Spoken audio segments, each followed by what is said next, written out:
Kasus kriminal seram yang akan kita bahas kali ini terjadi di Massachusetts. Gabby Rowland yang saat kasus ini terjadi berusia 20 tahun tinggal di Massachusetts. Dia adalah seorang penyanyi yang tentunya memiliki suara merdu. Pada tahun 2010 saat Gabby masih berusia 17 tahun, dia berhubungan kembali dengan teman sekolahnya saat di sekolah menengah, yakni seorang pria yang bernama Justin Mustafa. Gabby dan Justin berkomunikasi lewat Facebook saat itu. Lalu setelah 1 tahun PDKT-an, pada bulan September tahun 2011, Gabby dan Justin pun berpacaran. Gabby lumayan tergila-gila pada Justin. Dia terhipnotis oleh pesona bad boy pria tersebut. Selain itu menurut Gabby, Justin ini adalah pria yang menarik secara fisik, memiliki kualitas, pria yang sangat jujur dan pekerja keras. Hubungan mereka awalnya normal seperti hubungan asmara kebanyakan pasangan pada umumnya. Sejak awal berkencan, Gabby juga mulai memperkenalkan Justin kepada keluarganya, termasuk sang ibu yang bernama Marilyn Rowland. Namun ketika Marilyn melihat Justin pertama kali, Marilyn merasa ada yang tidak beres dengan pria itu. Marilyn bisa merasakan sesuatu yang tidak baik dari Justin. Dan memang Marilyn sudah menasihati Gabby untuk tidak mudah percaya pada pria tersebut. Tetapi Gabby saat itu tidak mendengarkan ibunya. Gabby sudah benar-benar bucin pada Justin. Bahkan Gabby mencoba meyakinkan ibunya kalau Justin pria yang baik dan akan menjaganya. Gabby berusaha meyakinkan ibunya bahwa Justin adalah pria yang cocok untuk menjadi suaminya nanti. Meskipun dengan berat hati, tetapi Marilyn tidak bisa berbuat apapun. Dia berusaha meyakinkan dirinya kalau Justin pria yang baik yang akan menyayangi serta melindungi Gabby putrinya. Sebagai seorang ibu, Marilyn berusaha untuk ikut bahagia dengan pilihan putrinya. Dan sejak saat itu Marilyn perlahan-lahan mencoba menerima Justin sebagai pacar putrinya. Kemudian 1 tahun berlalu, hubungan Gabby dan Justin masih baik-baik saja. Sampai di tahun 2012, Justin tiba-tiba ditangkap polisi setelah seorang wanita melaporkannya atas tuduhan video syur. Diketahui bahwa wanita tersebut merupakan mantan pacar Justin. Wanita itu melapor pada polisi bahwa Justin telah merekamnya dalam keadaan tanpa sehelai benang pun, dan menurutnya Justin merekam tanpa persetujuannya. Akan tetapi di persidangan, Justin menyangkal tuduhan tersebut. Justin mengaku bahwa mereka membuat video syur itu atas dasar suka sama suka. Jadi katanya mantannya itu mau dan setuju saat dia ingin merekam. Meskipun menyangkal segala tuduhan, namun dengan bukti-bukti yang ada, Justin kalah di persidangan dan dia harus menjalani hukuman penjara selama 1 tahun. Gabby sebagai pacar karena memang sudah cinta mati sama Justin, dia tidak ingin memutuskan hubungannya dengan pria itu. Sebaliknya, dia terus mensupport kekasihnya itu dan rutin mengunjungi Justin di penjara. Gabby juga bersumpah bahwa dia akan terus mendukung dan percaya pada Justin.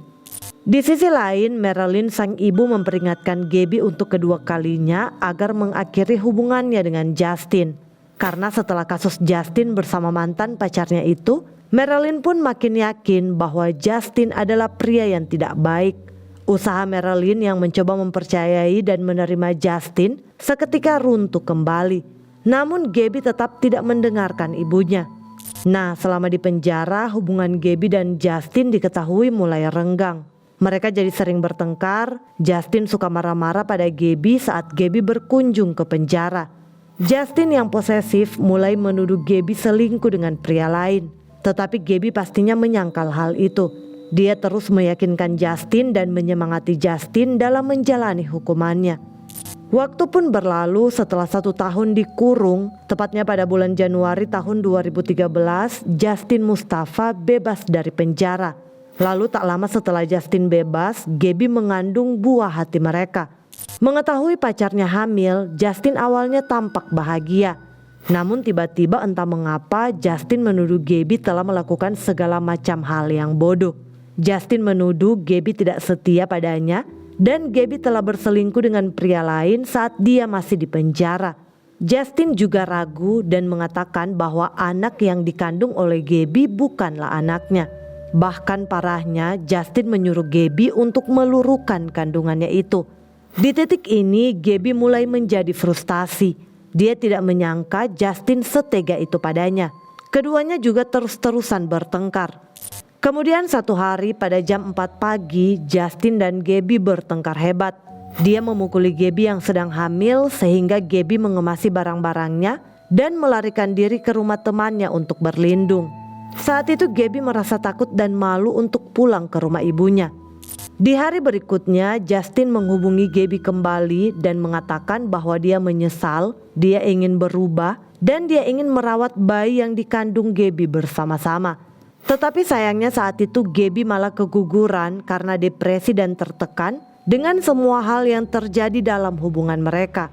Gabby merasa hancur karena biar bagaimanapun dia menginginkan bayi itu. Namun meskipun begitu, tragedi tersebut tampaknya menyatukan Gabby dan Justin kembali. Entah bagaimana hubungan mereka mulai pulih, bahkan Gabby menyebutnya sebagai bulan yang baik. Keduanya mulai terlihat harmonis, bahkan Justin sering mengajak Gabby jalan-jalan, membeli es krim dan bersepeda.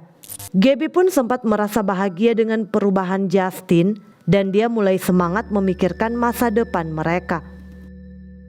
Tetapi sayangnya kebahagiaan itu tidak bertahan lama. Justin seperti kambuh lagi penyakitnya, di mana dia mulai kasar lagi pada Gabby. Merasa muak, Gabby pun memutuskan meninggalkan Justin pada bulan Mei tahun 2013. Dia juga pergi dari rumah Justin dan pulang ke rumah ibunya, dan dia memutuskan untuk tidak mau bertemu atau berbicara dengan Justin lagi. Namun tampaknya Justin tidak ingin putus dari Gabby. Pria itu mulai mengancam Gabby di SMS dengan bilang kalau dia akan melempar batu-batu besar melalui jendela ke rumah Gabby jika Gabby tidak mau berbicara dengannya. Justin juga terus memberikan berbagai ancaman lainnya pada Gabby. Karena takut, Gabby pun kembali lagi ke pelukan Justin. Bahkan Gabby mengatakan, "Saya melihat ke belakang dan saya masih tidak percaya saya begitu bodoh, tetapi dia adalah yang terbaik yang pernah ada. Dia kembali menjadi pria yang membuatku jatuh cinta." Keduanya pun mulai berpacaran lagi dan Gabby mengaku bahwa dia hamil untuk kedua kalinya. Tetapi kali ini Gabby tidak benar-benar hamil, dia ternyata hanya tertunda masa datang bulan. Sehingga karena hal itu hubungan Gabby dan Justin kembali memanas. Dan puncaknya terjadi pada tanggal 29 Juni tahun 2013. Hari itu Justin menjemput Gabby di tempat kerjanya. Namun tanpa Gabby ketahui bahwa Justin mulai berencana untuk membuatnya di bawah kendalinya. Dia membawa Gabby berkeliling dengan mobil. Di dalam mobil dia mulai memuji dirinya sendiri dengan mengatakan bahwa dia adalah pacar yang luar biasa. Nah, diketahui ternyata selama ini Justin menggunakan narkoba. Dan dia mengatakan pada Gabby bahwa dia sebenarnya ingin melakukan apapun yang membuat Gabby bahagia. Tetapi karena dia menggunakan narkoba, katanya hal itu sangat sulit untuk dia lakukan. Kemudian Justin mengatakan dia ingin Gabby merasakan apa yang dia rasakan. Mendengar itu Gabby merasa bingung. Dia tidak mengerti apa maksud pria itu. Di perjalanan tiba-tiba Justin mengemudikan mobil menuju ke jalan yang sepi. Lalu saat mobil berhenti, Justin memaksa Gabby untuk menjulurkan tangannya dan Justin menyuntikkan heroin. Gabby pun panik dan menolak hal itu.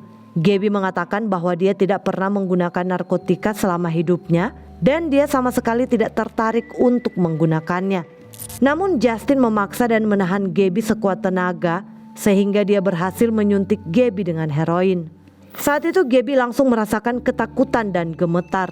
Dia terus muntah sepanjang hari, bagian atas kaki dan punggungnya selalu gatal, bahkan dia tidak bisa tidur sepanjang malam.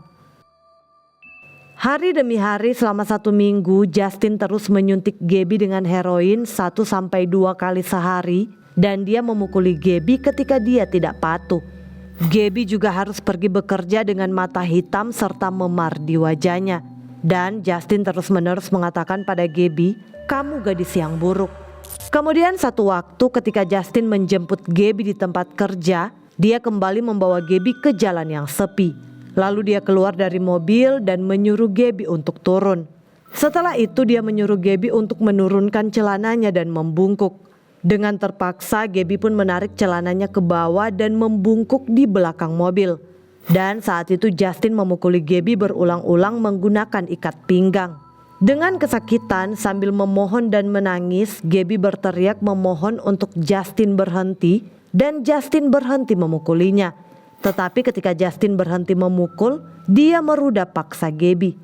Yang lebih parahnya lagi, suatu hari sekitar pukul 2 pagi, Justin memerintahkan Gaby melepas pakaiannya dan dia membawa anjing peliharaannya ke dalam ruangan. Kemudian Justin memaksa Gaby melakukan seks oral pada anjing pitbullnya itu sambil dia merekam. Ya ampun, seram banget ya guys, pacar seperti itu. Kemudian Justin menyuruh Gaby pergi ke kamar mandi untuk membersihkan diri, lalu dia menyuruh Gaby melayaninya juga. Menurut Gaby itu adalah hal yang paling hina, memalukan dan paling rendah yang pernah Justin lakukan padanya. Dia merasa sangat sakit secara fisik dan sangat ngeri pada dirinya sendiri.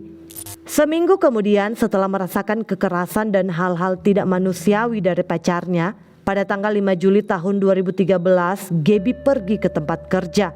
Karena tak tahan lagi pada bosnya, dia pun menangis dan mengakui apa yang telah terjadi padanya. Bosnya pun menyuruh Gaby untuk meninggalkan Justin dan mencari perlindungan. Dan dengan ditemani sang bos, Gaby pergi ke kantor polisi untuk mengajukan tuntutan terhadap Justin karena telah melakukan kekerasan serta pelecehan kepadanya. Akhirnya Justin Mustafa pun ditangkap dan kasus ini dibawa ke persidangan. Dan pada bulan Maret tahun 2014, Justin Mustafa dinyatakan bersalah atas penyerangan dan penyerangan dengan senjata berbahaya, perusakan properti yang berbahaya, serta intimidasi. Dia pun dijatuhi hukuman 6 tahun penjara. Saya merasa lega, tetapi saya pikir hukumannya seharusnya lebih lama. Dia menyiksaku selama seminggu. Dia bisa dengan mudah membunuh saya dengan heroin, atau dia bisa memukuli saya sampai mati seperti yang dia janjikan. Saya sekarang berada di tempat yang jauh lebih baik. Saya memiliki pekerjaan yang bagus di kantor dokter, dan saya sering berbicara tentang pengalaman saya untuk membantu para wanita dalam situasi kekerasan dalam rumah tangga yang menakutkan.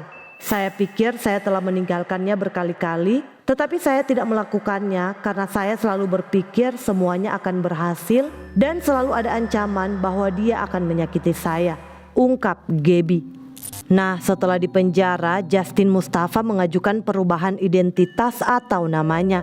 Namun kantor sheriff setempat dan kantor kejaksaan mengajukan mosi yang menolak perubahan nama tersebut. Tetapi Gaby menyetujui perubahan nama itu pada sidang bulan November. Gaby mengatakan bahwa dia yakin jika Justin diizinkan mengganti namanya, maka perempuan tidak akan bisa dengan mudah mengungkap masa lalunya.